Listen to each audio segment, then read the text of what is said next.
అదో పెద్ద వాగు. ఆ వాగే అక్కడి రైతులకు, మత్స్యకారులకు జీవనాధారం. కొన్నేళ్ల పాటు కలకలలాడిన ఆ వాగు ఇప్పుడు వెలవెలబోతుంది. వందల మంది కుటుంబాలకు ఆ పెద్ద వాగే పెద్ద దిక్కుగా ఉండేది. ఎంతో మంది జీవితాల్లో వెలుగులు నింపిన ఆ పెద్ద వాగు ఇప్పుడు కళ తప్పింది. ఇదిగో ఇదే భద్రాద్రి కొత్తగూడెం జిల్లా అశ్వారావుపేటలో ఉన్న పెద్దవాగు ప్రాజెక్ట్. 2024 జూలైలో కురిసిన భారీ వర్షాలు, వరదలతో పెద్దవాగు కొట్టుకుపోయింది. అంతే, ఈ వాగుపై ఆధారపడ్డ వందలాది కుటుంబాలకు జీవనాధారం లేకుండా పోయింది. పెద్దవాగు ప్రాజెక్టు నిర్వీర్యం అవడంతో మత్స్యకార కుటుంబాలు రోడ్డున పడ్డాయి. పెద్దవాగు ప్రాజెక్టు దెబ్బతినక ముందు ఒక్కో మత్స్యకార కుటుంబంకు ఏడాదికి 50,000 పైనే ఆదాయం వచ్చేది. ఇప్పుడు ఆదాయం పోవడంతో చేసేది ఏమీ లేక కూలీ పనులకు వెళ్తున్నారు.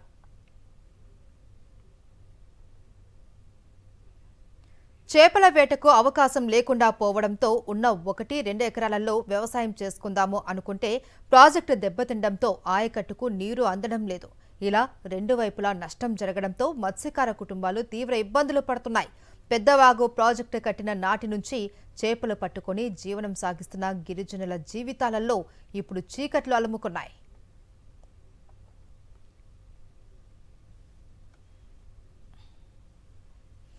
రెండు 2015లో 145 మంది సభ్యులతో గిరిజన మత్స్యకార పారిశ్రామిక సహకార సంఘం పేరుతో రిజిస్ట్రేషన్ చేయించుకున్నారు.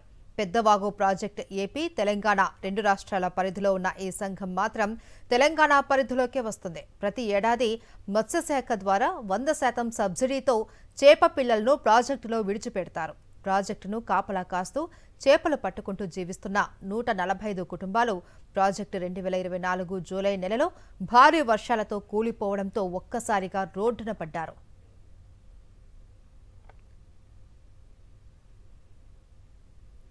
పెద్దవాగుపై ఆధారపడి ఇన్నాళ్లు జీవనం సాగించిన మత్స్యకారుల పరిస్థితి ఇప్పుడు ఎలా ఉందో వారి మాటల్లోనే మా ప్రతినిధి మహేందర్ అందిస్తారు.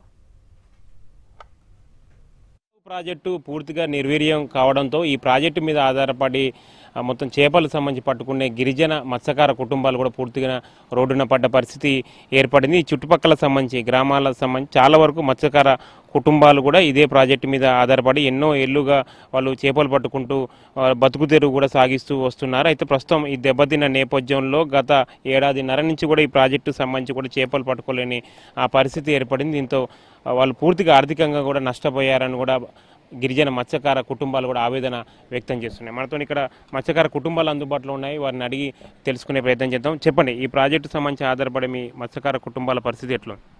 నమస్కారం అండి. మాది జట్టువరగూడ గ్రామం, బచ్చవరగూడ పంచాయతీ, అశ్వారావుపేట మండలము. ఈ పెద్దవాగు ప్రాజెక్టు కింద దాదాపుగా ఈ చెరువు సిక్కం వచ్చి 444 హెక్టార్లు, 11,100 ఎకరాల సిక్కం నీళ్ళు ఉంటుంది. ఈ నీటిని ఉపయోగించుకొని మేము 2015లో గిరిజన మత్స్యకార సహకార సంఘాన్ని ఏర్పాటు చేసుకోవడం జరిగింది. మేము 300 మందితో ప్రపోజల్ పంపించాము. పంపించిన తర్వాత మాకు స్కిల్ టెస్ట్ కండక్ట్ చేయడం జరిగింది. మా స్కిల్ టెస్ట్లో 145 మందిని స్కిల్ టెస్ట్లో పాస్ అవడం జరిగింది. 2024 జూలై 18న ప్రాజెక్టు తెగిపోవడం జరిగింది. అప్పటి నుంచి ఆ ప్రాజెక్టు తెగిపోవడంలో మా యొక్క వలలు, తెప్పలు దాదాపు మేము 6,56,000 చేపపిల్లను వదిలాము. 3 లక్షల రొయ్య పిల్ల వదిలాము. ఆ రొయ్య పిల్ల చేప పిల్ల కూడా కొట్టుకోకపోవటం వల్ల మాకు చాలా నష్టం అనేది జరిగింది. మాకు ఉపాధి లేకుండా చాలా ఇబ్బందులు పడుతున్నాము. కానీ ప్రభుత్వం దృష్టికి తీసుకెళ్ళాము. మాకు నష్టపరిహారంగా ఏమన్నా ఇస్తారామని ప్రభుత్వం దృష్టికి తీసుకెళ్ళాము. ఇంతవరకు కూడా మాకు ఎటువంటి నష్టపరిహారం అనేది చెల్లించలేదు. మీరు చెప్పండి, ఎట్లుంది మీ మత్స్యకార కుటుంబాలు? సార్, నా పేరు పూసం గోవిందరావు. ఈ 2015లో రిజిస్ట్రేషన్ అయిన మత్స్య సంఘం అయింది. ఉపాధి చేసేది 145 మంది సభ్యులు ఉన్నారు. వాళ్ళకి మనిషికి వచ్చి ఆదాయం వచ్చేది 30,000 దాకా వచ్చేది సార్. వచ్చేది జీవనోపాధి బాగుండేది. ఈ చెరువు పోయిన సంవత్సరం ఇయర్లో జూలై 18 తెగటం వల్ల కొద్ది నష్టం జరిగింది సార్. మాకు నష్టం జరిగింది కాబట్టి మత్స్యకారులు కొద్దిగా ఇబ్బంది పడేవాళ్ళు. వ్యవసాయం చేసే రైతులు కూడా ఉన్నారు. వాళ్ళకి 1-2 ఎకరాలు ఉన్నాయి. వాటి చేసుకుంటూ ఆ ఉపాధి అయ్యింది. వ్యవసాయం చేసిన తర్వాత జనవరి నుంచి వేట సాగించి 4 నెలల దాకా వేట సాగించి వాటి ఉపాధి పొందేటోళ్ళు సార్. దానివల్ల చెరువు తగ్గడం వల్ల ఆ ఉపాధి కూడా కోల్పోయింది. కాబట్టి మాకు ప్రభుత్వం ద్వారా మాకు ఆర్థిక సహాయం చేయాలని ప్రభుత్వం కోరుకుంటూ సెలవు తీసుకుంటాం. ఎట్లుంది మీ మత్స్యకార కుటుంబాల పరిస్థితి ఎట్లుంది? ప్రాజెక్టు దెబ్బతింది, ఇప్పుడు చేపలు పట్టే పరిస్థితి లేకుండా పోయింది. నా పేరు రామూర్తి అండి. అయితే ఈ ప్రాజెక్టు తెగటం వల్ల మా బీద కుటుంబాలు కొంతమంది ఉన్నారు సార్. మొత్తం 145 కుటుంబాలు చెరువు మత్స్యశాఖలో మేము చేపలు పట్టుకొని మేము బతికే వాళ్ళ కుటుంబం సార్. అయితే మేము చెరువు తెగటం వల్ల ఈ బీద కుటుంబంలోని కొంతమందికి ఆ పొలాలు ఉన్నాయి, కొంతమందికి పొలాలు లేవు సార్.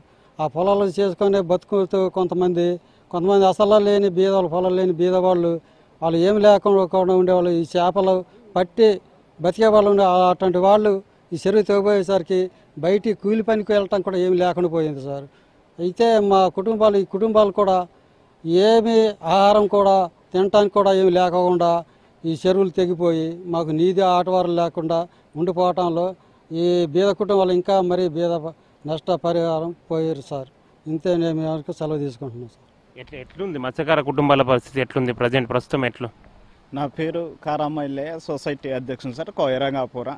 ఇది గుమ్మడివెల్లి పరిధిలో ఉన్నటువంటి మత్స్యశాఖ పరిశ్రమ సంఘం.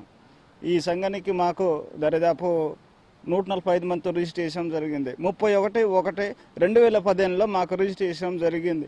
అప్పటి నుంచి ఉచిత చేపలు ఇస్తూ ఉండేవారు. దాన్ని బట్టి మాకు కూలో సంబర్లో చేసుకుంటూ వచ్చేవాళ్ళం. ఈ చెరువు తెగిపోయిన కాడి నుంచి మాకు ఏ లేదు. అక్కడ మొత్తం దరిదాపు 145 మందిలో 10 మంది చనిపోయిన 130 మంది మేము ప్రజెంట్ ఇప్పుడు ఉన్నాం. మాకు ఈ చెరువు వల్ల ఎంతో కొంత ఆదాయం కూలినాలు చేసి బతికే వాళ్ళం. ఇప్పుడు అలాంటి లేకుండా పోయింది. ఇది దానికి ప్రభుత్వం వారు పైనుంచి కేంద్ర గవర్నమెంట్ కావచ్చు, ఇక్కడ రాష్ట్ర గవర్నమెంట్ కావచ్చు, మాకేదైనా ఉపాధి చూపెట్టాలని మేము కోరుతున్నాం సార్. మొత్తానికైతే గిరిజన మత్స్యకార కుటుంబాలు ఆవేదన వ్యక్తం చేస్తున్నాయి. పెదవాగు ప్రాజెక్టు పూర్తిగా దెబ్బతిన్న నేపథ్యంలో ఈ ప్రాజెక్టు మీద ఆధారపడి కూడా వాళ్ళు చేపలకు సంబంధించి పట్టుకునేవారు. దీంతో నెలకు వాళ్ళకి 20,000 నుంచి దాదాపుగా 50-60 వేల వరకు కూడా ఆదాయం వచ్చేది. దీంతో వారి కుటుంబాలకు సంబంధించి పోషణ అనేది సంతోషకరంగా వాళ్ళు జీవించే వాళ్ళు. ప్రస్తుతం ఇప్పుడు పూర్తిగా తమ బతుకుదెరువు కూడా భారం అయిపోయింది. చాలా ఇబ్బందులు పడాల్సిన పరిస్థితి ఏర్పడింది. ఎప్పుడు ఈ ప్రాజెక్టు మళ్ళీ పూర్తవుతుందో తెలియదు. తాము మళ్ళీ ఎప్పుడు చేపల వేటకు సంబంధించి మొదలు పెడతావో తెలియని పరిస్థితి ఏర్పడిందని కూడా గిరిజన మత్స్యకార కుటుంబాలు కన్నీటి పర్యంతం అవుతున్నాయి.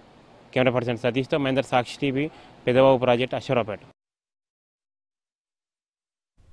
ప్రాజెక్టునే నమ్ముకొని ఏళ్ల తరబడి బతుకు బండిని లాగిన తమకు తెలంగాణ ప్రభుత్వం జీవనాధారం చూపించాలి అని గిరిజన మత్స్యకార సొసైటీ సభ్యులు కోరుతున్నారు. ప్రాజెక్టును త్వరితగతిన పూర్తి చేసి ఆదుకోవాలి అని కోరుతున్నారు.